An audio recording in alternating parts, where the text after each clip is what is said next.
नवग्रहों में युवराज बुध हुए मार्गी तथा कर रहे हैं अपनी राशि का परिवर्तन।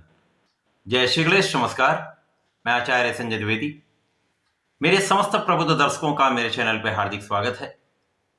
आज मैं नवग्रहों में युवराज बुध के मार्गी काल तथा राशि परिवर्तन प्रभाव को लेकर आपके सम्मुख उपस्थित हूं। युवराज बुध जो अत्यंत श्रेष्ठ प्रभाव देते हैं, अत्यंत शीघ्र अपना समस्त प्रभाव दे देते हैं, क्विक रिस्पॉन्स प्लेनेट है तथा इस जगत में कोई भी ऐसा कार्य क्षेत्र नहीं है जहां पर बुध का प्रभाव ना हो। चाहे वो किसी प्रकार का कैलकुलेशन से संबंधित कार्य हो, नौकरी हो, व्यापार हो।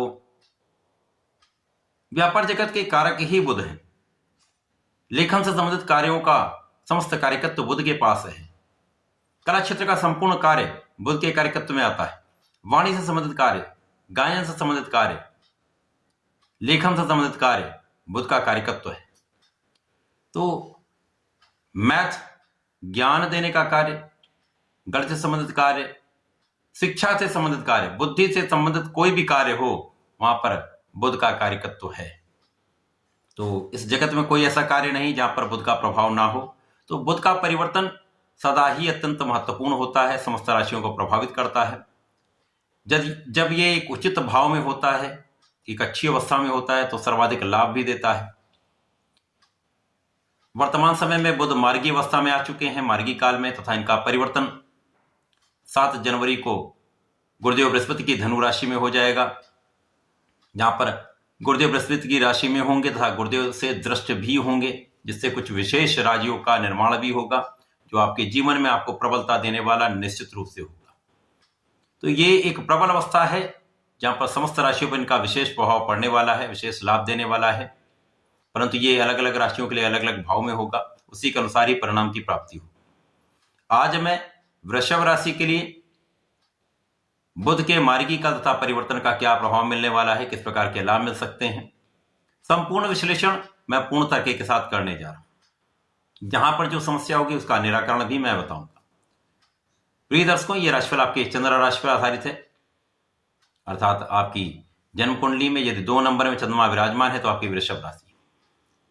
वृषभ राशि के जातकों के लिए बुध का यह परिवर्तन किस प्रकार का लाभ दे सकता है, क्योंकि ये मित्र की राशि है, शुक्राचार्य की राशि। शुक्र तथा बुध का आपसी संबंध अत्यंत मधुर होता है, मित्रवत है।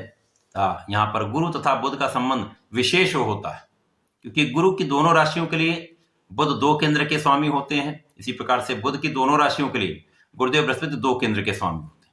अत्यंत महत्वपूर्ण ये संबंध है। अब इस संबंधों के परिप्रेक्ष्य में यदि हम आगे बढ़ते हैं तो गुरु की दृष्टि का प्रभाव बुध पर जब होता है तो एक बड़ा राजयोग बनता है, जिसे कुशाग्र योग कहते हैं। जीवन में सफलता की प्राप्ति के लिए, अपने कार्य क्षेत्र में आगे बढ़ने के लिए, प्रगति के लिए आपकी बुद्धि के बल का होना अत्यंत आवश्यक है।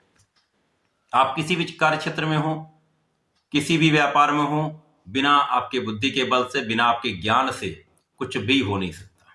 यहां पर आपके दोनों भाव अत्यंत प्रबल हो रहे हैं। यहाँ पर आपका ज्ञान भी प्रबल हो रहा है, यहाँ पर आपकी बुद्धि का बल भी श्रेष्ठ फलदायी हो रहा है। तो निश्चित रूप से अत्यंत महत्वपूर्ण है। अब शुक्राचार्य की वृषभ राशि के लिए यदि हम स्थितियों का अवलोकन करें तो यहाँ पर बुध धन के स्वामी तथा पंचम के स्वामी है। धनेश पंचमेश का गोचर मार्गी काल में आते हुए आपके अष्टम भाव में प्रारंभ होगा। अष्टम भाव नकारात्मकता का भाव है, त्रिक भाव है, क्षय का भाव है, डिप्रिसिएशन का भाव है। तो इस भाव में जब भी कोई ग्रह जाता तो उसके कार्यकत्व में निर्बलता आ जाती है। जो भी उसके भाव है उस भाव का बल कम हो जाता है।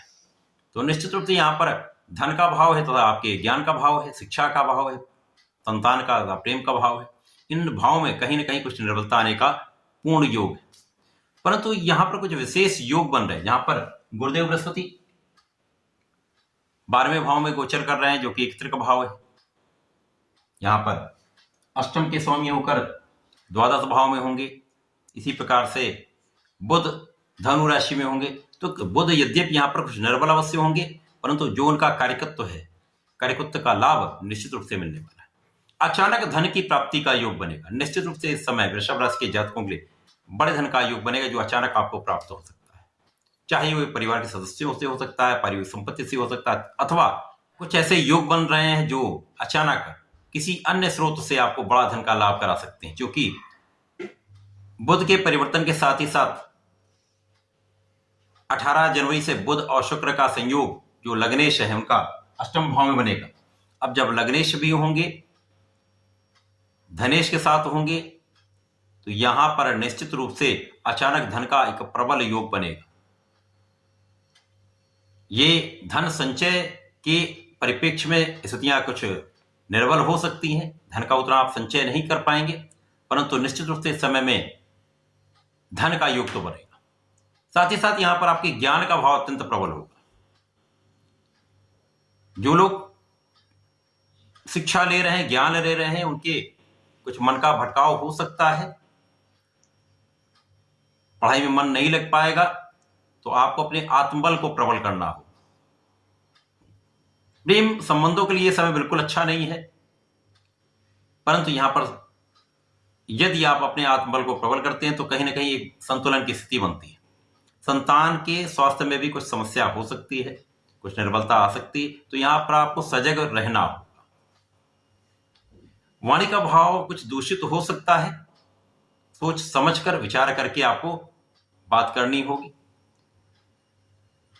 इस समय में जो ये अष्टम भाव का योग है आपके विशेष ज्ञान में वृद्धि करने वाला है, कुछ रिसर्च में आपको लाभ देने वाला है, कुछ बड़ा ज्ञान आप प्राप्त करना चाहते हैं, विशेष सुपर स्पेशलिटीज के जो ज्ञान है उनमें वृद्धि होने वाली है। यदि आप आध्यात्मिकता से संबंधित कुछ कार्य में हैं, मंत्र तंत्र से संबंधित कुछ कार्य में हैं, तो यहां पर आपकी ज्ञान में अवश्य वृद्धि हो सकती है, विशेष ज्ञान बढ़ सकता है।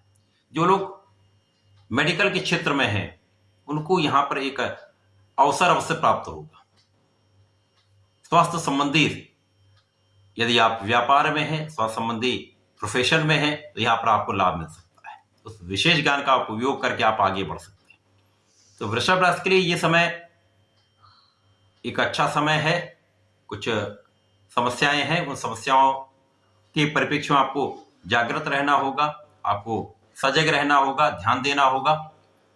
परंतु कुछ लाभ की स्थितियां बन रही जो आपको अचानक धन लाभ भी कराएंगी, आपके विशेष ज्ञान में वृद्धि भी करेंगी। तो इस विशेष समय का आपको लाभ लेना चाहिए।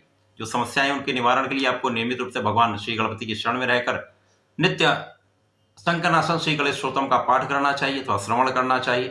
प्रत्येक शुक्रवार को भगवान भोलेनाथ पर जलार्चन करना चाहिए तथा दूध से अभिषेक करना चाहिए। यदि आप ऐसा करेंगे तो जो समस्याएं आ रही वो कम हो जाएंगी, संकट कम हो जाएंगे, लाभ बढ़ जाएंगे। तो ऐसा करके समय का लाभ लें। धन्यवाद, नमस्कार।